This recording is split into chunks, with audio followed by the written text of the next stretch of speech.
Okay, magandang araw mga kaibigan. Gusto kong i-share sa inyo ang vlog ni Mike Abe na binabatikos niya si Senator Robin Padilla yung ginawang hearing sa Senado tungkol sa walang due process na pag-indefinite suspension ng NTC sa SMNI. So mali daw mali daw yung ginawa ni Senator Padilla. Yon ang punto ni Mike Abe. Nandyan si Banat ba in return? May reaction vlog siya. Tinawag niyang bitter.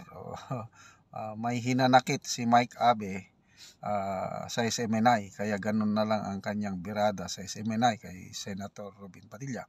Okay. Salamat Banat Bay. Isa ka sa mga matatalinong vlogger. Ituloy mo lang ang uphold sa press freedom na dapat dapat sundin yung due process. Ako naniniwala ko walang due process yung pag-suspend sa SMNI. So, pakinggan ninyo ang mga banat ni Mike Abe at ang counter banat ni Banat Bay. Meron na palang formal na resolution na ipinail si Senator Robin Padilla, resolution number 100, tama ba? Alam niyo kung anong purpose ng kanyang resolution? Para ipatawag ang National Telecommunication. Dahil bakit daw indefinite ang pagsuspindi sa SMNI, yung network na pag-aari ni Kibuloy. Okay, tamo, yung galaw ni Robin Padilla. Although karapatan niya dahil senador. 8 minutes yan, 8 minutes. Tingnan nyo, 8 minutes yan, ha? Orasan yan, 8 minutes. Hindi yata alam ni Robin Padilla kung ano ang kapangyarihan ng National Telecommunication na magsuspindi ng radio, TV station kapag ito'y may mga violation. Di ba? Yan ang pinupunto niya. Kita mo kung gaano rin to ka walang alam. Walang alam eh. Bakit to kanyo? Sabi niya, di ba, kapangyarihan naman ng NTC yan. Na magsuspinde. Hindi niya alam yun. Ganyan, di ba? Mga ganyan-ganyan pa siya. Hindi niya alam. Paano yan? Meron nung batayan ang sinasabi ni Padilla, ni Senator Padilla, na na merong limitasyon lang ang suspension. Yan ang hindi mo alam. Daldal ka ng daldal, nagmumukha ka tuloy tanga dahil sa mga katangahan yan. Diba? Yan ang mahirap sa'yo, Mike Abe, basta makahirit ka lang kasi bitterness to the max ka kay Kibuloy. Kaya tuloy ganyan eh. Hindi pala alam ni Padilla kung bakit indefinite ang pagkakasuspende. Hindi alam kung kailan babawiin. So, gustong malaman. Pero ito lang po, Senator Padilla, baka hindi mo alam. Fake news daw po ang SMNI.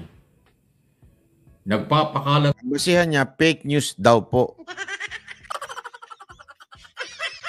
Sino nagsabing fake news? Si Romualdez. Napatunayan ho ba ng korte na fake news siya? Hindi. Hindi mo rin alam. Yun ang problema sa'yo. Di ba? Ayan, Republic 11659. Pinost pa ni Diego Latigo. Para sa kaalaman mo, Mike Abe, para hindi ka magmukhang tanga. Republic Act 11659. Kailangan may limitasyon ang suspension, 30 days lang. Naku, Mike Abe, pinaiiral mo na naman yung mo, ha? Yung mahina mong kokote, wag ganyan. Daw ng fake news at higit sa lahat, naninira daw sa gobyerno na puro walang basihan o fake news. Diyan nag-umpisa yan sa Congress.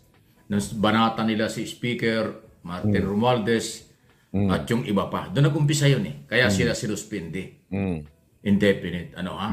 At na-discover pa na merong isang radio station kahit suspendido na sila, nag-program pa. Naghimpapawid pa. Kaya sinuspindi. Indefinite. So, patong-patong ay violation.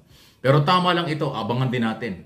Kasi pag dumating ang commissioner at mga abogado ng National Telecommunication, baka ito si Robin Padilla malekturan ng NTC kung ano ang kailang kapangyarihan at ano ang mga batas na may iral. Kaya sa isang banda, abangan na rin natin kung ano magagawa nitong resolution na ito ni Robin Padilla. Yun na yun. So, alam naman natin si Robin Padilla ay mayroong malaking utang na loob kay Kibuloy. Inaamin naman niya.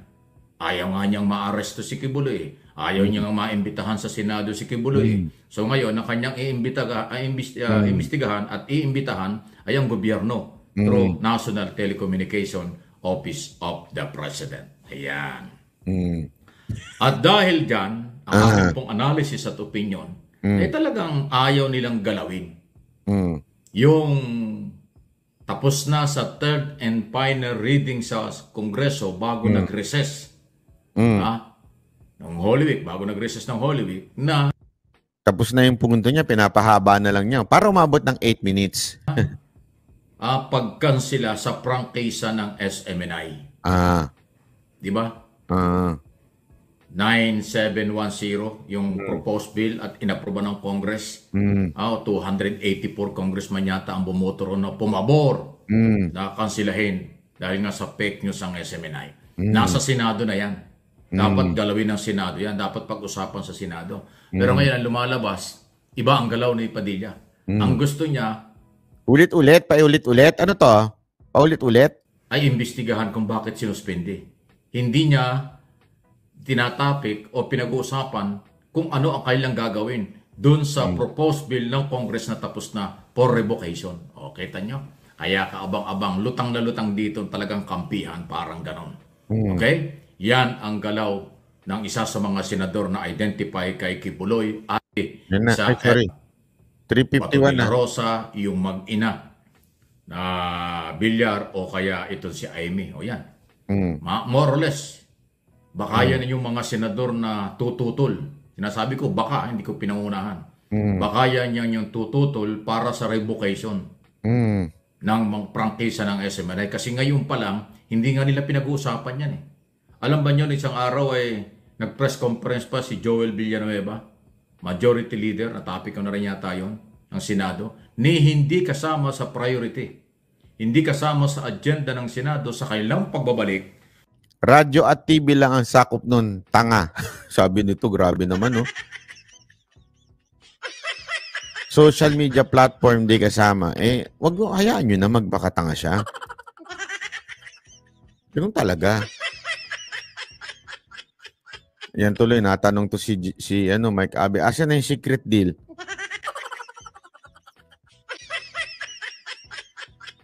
Asa na?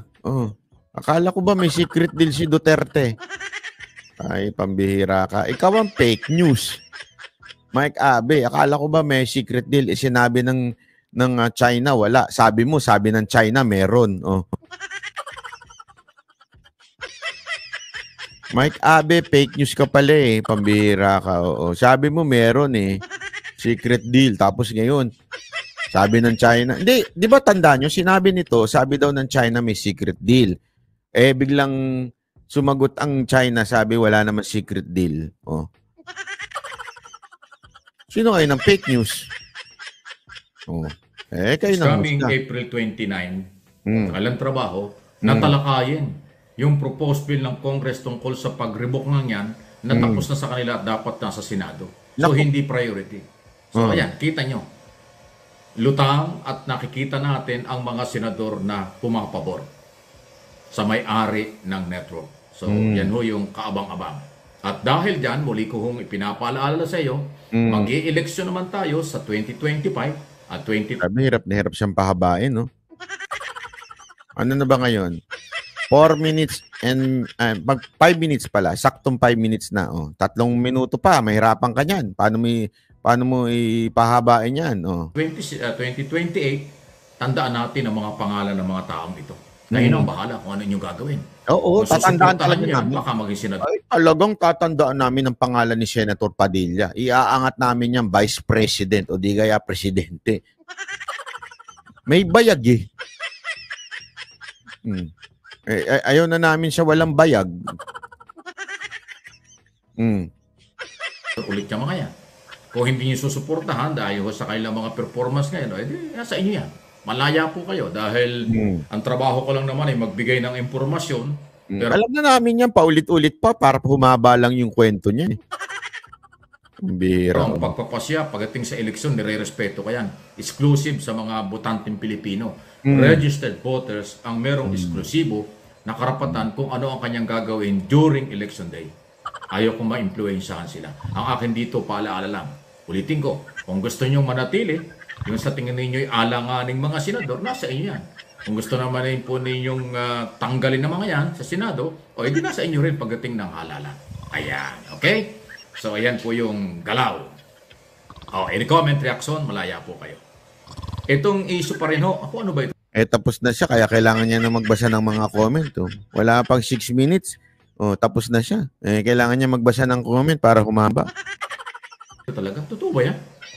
Baka daw gamitin ni Kibuloy yung na human shield, gano'n? Yung mga member niya ng Kingdom of Jesus Christ. Grabe naman yun, no? Baka daw gamitin ni Kibuloy na human shield. Ang grabe yung topic mo, pantanga lang, ha? Baka daw gamitin, alam mo, eto ha, nanggaling ako kaganina dyan, ha? Papakita ko sa inyo. Hindi, ito, video ko. Hindi ko pa na-edit, pero papakita ko sa inyo. Para lang mo sa kaalaman mo ka, yung mga tao dyan, alam nyo ba na, nagtaka kasi pag galing sa airport, kumain lang ako doon sa masarap na kainan nila, hinanap ko yung isang doon, server doon. Tapos, di nandun ako, di ba? Tapos nakita ko, may magtutugtugan. Tinanong ko, baka pwede yung dumaan tayo doon. Sabi ko, ano to, araw-araw? Sabi ko, oo, araw-araw yan. May nagpipraise and worship dyan. Ito, papakita ko sa inyo.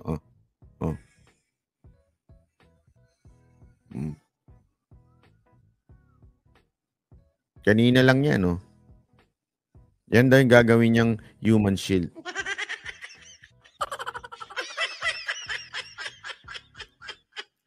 Hindi, totoo to. Alam mo, kanina nga sabi ko nga gusto ko nang mag-worship song, din doon, mag-praise and worship doon Yan daw ang gagawing human shield. Wala naman siya dyan. Paano magiging human shield? Wala naman siya Kibuloy sa kingdom. Si Banatbay nandun kanina. Pero wala si Kibuloy. Bihira ka naman, Kasi ngayon daw, kasama siya ng mga member at saka yung di. Totoo ba yung private army? Bakit lumalabas sa mga social media na meron daw private army siya? Tingnan mo, ikaw din, isa ka pang fake news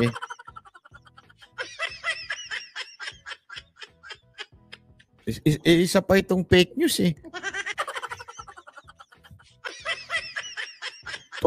Nakikita ko sa social media. Oo. May private army si Kibuloy. Totoo ba to? Totoo ba to? Totoo ba to?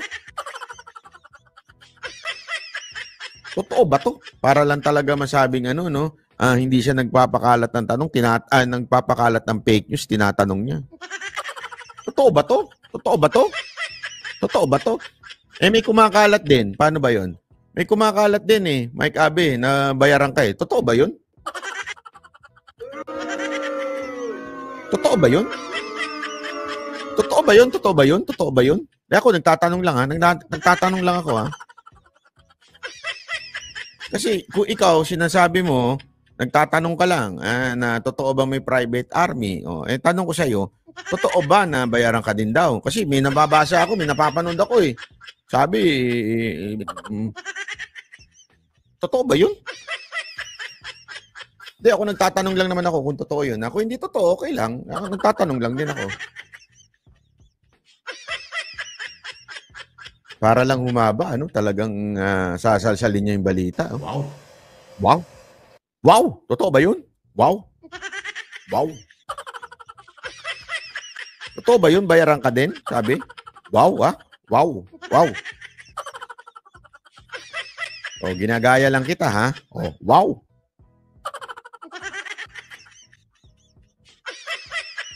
Na hindi lang mga member daw yung private army.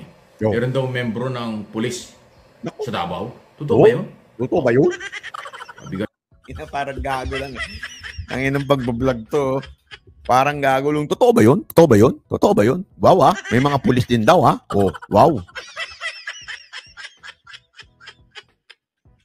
Nakikita nyo na? Is this the kind of journalist na sinasabi nyong professional? na 30 years daw. Totoo ba yun? Wow. Meron daw mga kapulisan din daw. Wow, ah. Wow.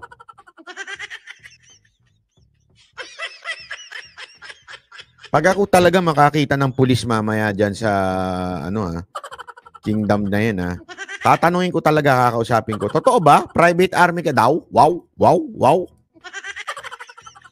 Hayop. Yan, ha?